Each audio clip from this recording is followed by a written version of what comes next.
Welcome to Herstory. Herstory. My name's Simone. I'm Elise. I'm Anna. I'm Gianna. Hello. Yep, and we have to let all of us speak because we are all of different races. Gianna is Italian. I am Mexican. Elise is British, and Simone is black. I am a straight white male, actually.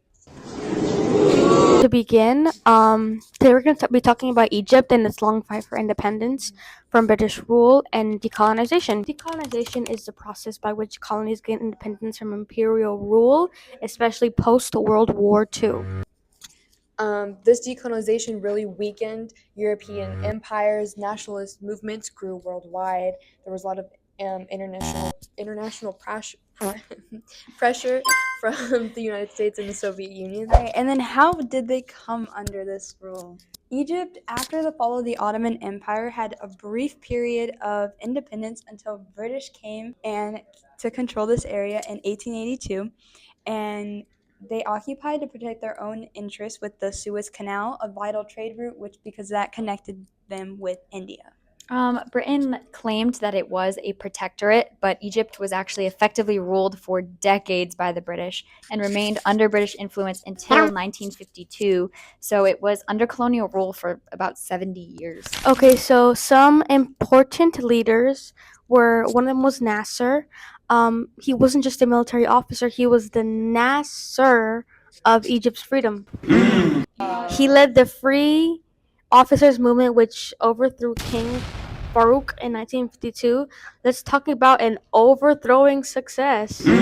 Activism led to Egypt being declared independent kingdom in 1922. British influence continued behind the scenes. It wasn't until Nasser's revolution Right. in 1952 that Egypt truly broke free. Nasser became a national hero, standing up for foreign control and pushing Europeans out of that part of Africa. Something else I want to talk about is really how they achieved their independence. The independence movement was a mix of nonviolent and violent efforts. Under Zaghloul, it was like political and diplomatic, but by the 50s, tensions had escalated, and then the Free Officers Movement in 52 staged a military coup and overthrew King Farouk and officially ended British domination. So while that final push was violent, it started off as more political and not as violent.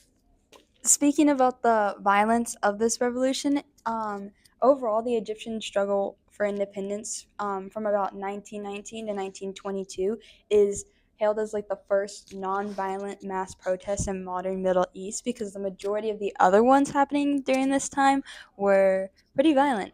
Right. And it really emphasizes the fact that it really didn't start violent at all. Like in 1919 to 1922, it was, again, hailed as the first nonviolent, and it really started as just political. But then by 52, it was getting pretty violent. So how long did it take? It was a marathon, not a sprint. From 1919 protests to full sovereignty took about 40 years, but by July 23rd, 1952, Egypt said, "See you later, British." So the struggle lasted several decades, from the first national protest in 1919 to full removal of British influence by 1952, but it wasn't exactly freedom. It wasn't like freedom. They were a protectorate, but there was like a bunch of puppet strings. Yeah. They weren't free from like their military being controlled and like the Suez Canal being controlled.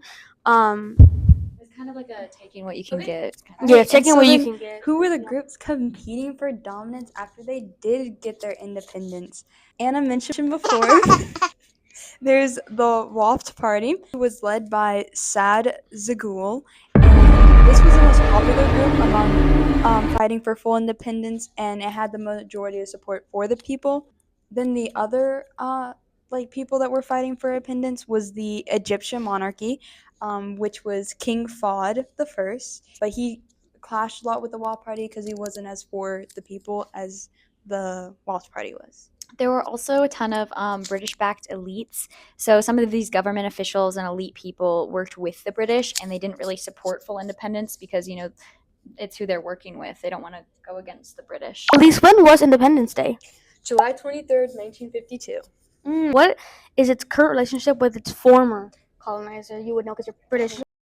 Elise is British. As of today, Britain and Egypt are on pretty good terms, partners in international development, a lot with the environment together and with trade and climate, and they have a pretty much a bilateral relationship. They also have strong ties with trying to fight climate change in that region. I would like to say that we're going to silence a woman's voice.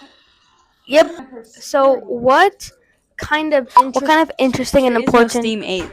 So what kind of important and interesting facts did we develop? So women played a major role in Egypt's independence movement. For example, Huda Sawari and Safia Zagul and other upper-class women led protests, boycotts, and organized marches, including the well-known 1919 Women's March that symbolized Muslim and Christianity.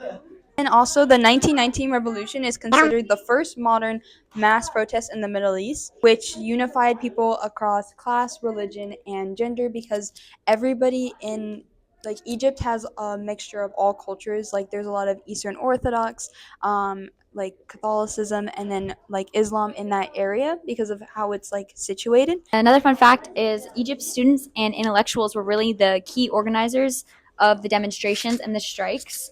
A lot of educated youth helped drive the national movement, so it's really great to see young people being educated and really trying to make a change. Egypt's independence struggle really influenced a lot of other anti-colonial movements in Africa and the Arab world. And then Al-Azhar University became a symbol of national unity and activism during the protests because it hosted mass meetings, including people from all backgrounds. The Egyptian Revolution of 1952 and British exit from the Suez Canal by the Journal of Modern History. Women and the Revolution in Egypt, the role of women in the 1919 Revolution, International Journal of Middle East Studies. Gamal Abdel Nasser and the Struggle for Arab Unity by the Middle Eastern Studies. Egypt's 1919 Revolution and the Struggle for Nationalism by Al-Jazari. If you want more recommendations, let us know in the comments down below. So this has been her story, because history isn't just his story. It's ours too. What? 3, 2, 1. It's ours Two. Thanks. Good job, guys. Thank you so much for watching. Do you like Egypt? Egypt is pretty cool, yeah. The pyramids. Not as a woman very much, no. But if you were to go, would you enjoy Egypt? I think I would enjoy it. Yeah. Okay. I love Egypt. Egypt, I like Egypt. I do. Do you like our podcast, Her Story? Yes.